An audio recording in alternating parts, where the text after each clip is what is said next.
ശബരിമലയിലേക്ക് തന്നെ പോകുന്നു. ശബരിമല സന്നിധാനത്ത് പടിപൂജയ്ക്ക് ബുക്ക് ചെയ്തവർ എത്താത്തതിനാൽ ഇന്നലെയും പടിപൂജ മുടങ്ങി. മാസാരംഭത്തിൽ നട തുറക്കുന്ന സമയങ്ങളിൽ ദീപാരാധനയ്ക്ക് ശേഷമാണ് പടിപൂജ നടക്കാറുള്ളത്.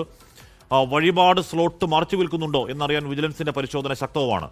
ഷിജോ കുര്യൻ വിവരങ്ങൾ ചെയ്യുന്നു. ഷിജോ, ഈ പടിപൂജയ്ക്ക് ഏറെ നാളത്തേക്ക്, ഏറെ മാസങ്ങളിലേക്ക് പടിപൂജയ്ക്ക് സമയം കിട്ടാനില്ല, ഓൾറെഡി ബുക്ക്ഡാണ് എന്നൊക്കെയുള്ള സൂചനകൾ നേരത്തെ വന്നതാണ്. എന്നിട്ട് ബുക്ക് ചെയ്ത സ്ഥലത്ത് ആൾ വരാതിരിക്കുന്നത് അത് അങ്ങേറ്റം അസാധാരണമല്ലേ ഷിജോ?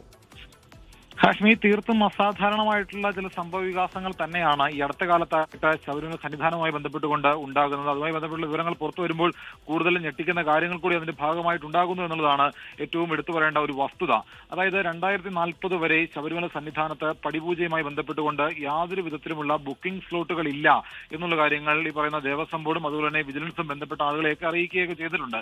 2040 വരെ ശബരിമല സന്നിധാനത്ത് പടിപൂജയ്ക്ക് സ്ലോട്ടുകൾ ഇല്ലാത്തൊരു സാഹചര്യം നിലനിൽക്കുകയാണ് ഇക്കഴിഞ്ഞ 2 ദിവസങ്ങളിൽ ശബരിമല സന്നിധാനത്ത് ഈ പറയുന്ന പടിപൂജ മുടങ്ങിയത്. കഴിഞ്ഞ ശനിയാഴ്ചയും ഇന്നലെയും സന്നിധാനത്ത് പടിപൂജ മുടങ്ങിയിട്ടുണ്ട്. എല്ലാ മലയാള മാസവും 5 ദിവസത്തേക്കടക്കം ശബരിമല നട തുറക്കുന്നതാണ്. ഈ നട തുറക്കുന്ന സമയങ്ങളിലാണ് പടിപൂജ നടത്താറുള്ളത്. ഈ പടിപൂജയ്ക്ക് ഏതാണ്ട് നേരത്തെ തന്നെ 6 മാസങ്ങൾ മുൻകൂട്ടി തന്നെ ആളുകൾ ബുക്ക് ചെയ്യാറുണ്ട്, വിശ്വാസികൾ അത് ബുക്ക് ചെയ്യാറുണ്ട്. ആ ബുക്ക് ചെയ്തതിന് മാത്രം ഏതാണ്ട് 1,40,000 രൂപ ചിലവാകും ഈ പടിപൂജ നടത്തിന് മാത്രമായിട്ട്. അതിന്റെ മറ്റു പല അനുബന്ധ കാര്യങ്ങൾക്കുമായിട്ട് വീണ്ടും ഏകദേശം 1,00,000 രൂപയിലധികം ചിലവാകും. അങ്ങനെ ഏതാണ്ട് 2.5-3 ലക്ഷം രൂപയ്ക്കടുത്ത് ചിലവാകുന്ന ഒരു കാര്യമാണ് ഈ പടിപൂജ. വിശ്വാസികളെ സംബന്ധിച്ചുകൊണ്ട് എത്ര ലക്ഷം രൂപയായാലും അവരത് ചെയ്യുകയും ചെയ്യും. പക്ഷേ അതിനിടയിലാണ് ഇപ്പോൾ തീർത്തും അസാധാരണമായുള്ള കാര്യം സന്നിധാനത്ത് നടന്നിരിക്കുന്നത്. ഈ പറയുന്ന കഴിഞ്ഞ 2040 വരെ ബുക്കിംഗ് സ്ലോട്ട് ഇല്ലാത്ത ശബരിമല സന്നിധാനത്തെ പടിപൂജ ഇന്നലെയും 2040 ഇപ്പൊ 2026 എത്ര വർഷം അപ്പുറമാണ്. അപ്പോൾ 2040 വരെ പടിപൂജ പൂർണ്ണമായി ബുക്കിംഗ് ആവുന്നതിൽ പോലും എന്തോ ഒരു അസ്വാഭാവികത ഉണ്ടോ ഷിജോ? അതൊക്കെ വിജിലൻസ് അന്വേഷിക്കുമോ? എല്ലാ കാര്യങ്ങളും വിജിലൻസ് അന്വേഷണ പരിധിയിലേക്ക് കൊണ്ടുവന്നിട്ടുണ്ട്. സാധാരണ നിലയിൽ മറ്റു പല സംസ്ഥാനങ്ങളിൽ നിന്നുള്ള വിശ്വാസികൾ ഇത്തരത്തിലുള്ള പടിപൂജയ്ക്ക് വേണ്ടി ബുക്ക് ചെയ്യാറുണ്ട്. കാരണം മലയാള മാസം വളരെ കുറച്ച് ദിവസങ്ങളിലേക്ക് മാത്രമാണ് ശബരിമല നട തുറക്കാറുള്ളത്. മറ്റ് മണ്ഡലകാലത്ത് പടിപൂജ നടക്കാറുമില്ല.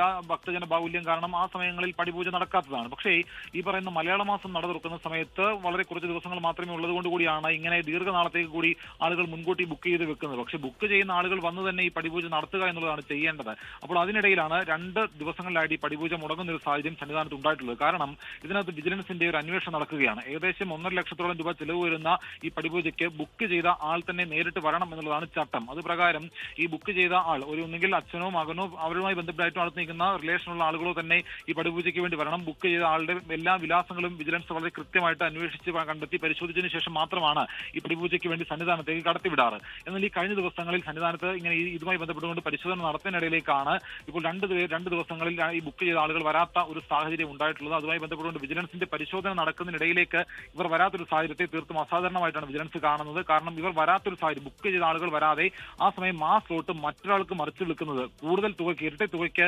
മറ്റാളുകൾക്ക് മറിച്ചു വിൽക്കുന്നുണ്ടോ എന്നുള്ള സംശയം കൂടി വിജിലൻസിനുണ്ട്. അതിന്റെ ഭാഗമായിട്ട് കൂടിയാണ് വിജിലൻസ് ഇങ്ങനൊരു പരിശോധന നടത്തുന്നത്. എന്തായാലും അടിമുടി ക്രമക്കേടുകളുടെ ഞെട്ടിക്കുന്ന വിവരങ്ങൾ പുറത്തേക്ക് വന്നുകൊണ്ടിരിക്കുമ്പോൾ പടിപൂജയിലടക്കം ക്രമക്കേടുണ്ടോ എന്ന കാര്യം നമുക്ക് വിജിലൻസ് പരിശോധിക്കണം. എന്തായാലും ശബരിമലയിൽ അത്രത്തോളം 2040 ഒരൊറ്റ സ്ലോട്ട് പോലും ബാക്കിയില്ല എന്ന അളവിൽ അത്രത്തോളം ടൈറ്റായി നിൽക്കുന്ന സാഹചര്യത്തിൽ ബുക്ക് ചെയ്തവർ വരുന്നില്ല എന്ന് എന്തുകൊണ്ടാണെന്ന് അന്വേഷിക്കണം. മാത്രമല്ല ഈ 2040 വരെ ബുക്കിംഗ് ചെയ്തത് ആരെങ്കിലും ഒരാൾക്ക് മൊത്തത്തിൽ അങ്ങ് പിടിച്ചിടാലോ, അതിനുശേഷം മറച്ചു വയ്ക്കാമല്ലോ എന്നൊക്കെയുള്ള പോസിബിലിറ്റി സാധാരണഗതിയിൽ അങ്ങനെ ഉണ്ടാവുന്നതല്ല, ഉണ്ടാവാത്തതാണ്. ശ്രീകോവിലിൽ വരെ ക്രമക്കേട് കാണിക്കുന്നവർ ഉള്ള സ്ഥലത്ത് ഇതൊക്കെ ഉണ്ടാവില്ലെന്ന് ആർക്കറിയാം. ലോകത്തെവിടെയായാലും ഏത് സമയത്തും 24 വാർത്തകളും ഓഗ്മെന്റഡ് റിയാലിറ്റി പാക്കേജുകളും എക്സ്പ്ലെയിനറുകളും വിശദമായി കാണാൻ ഞങ്ങളുടെ യൂട്യൂബ് ചാനൽ നിങ്ങൾക്ക് സബ്സ്ക്രൈബ് ചെയ്യാം.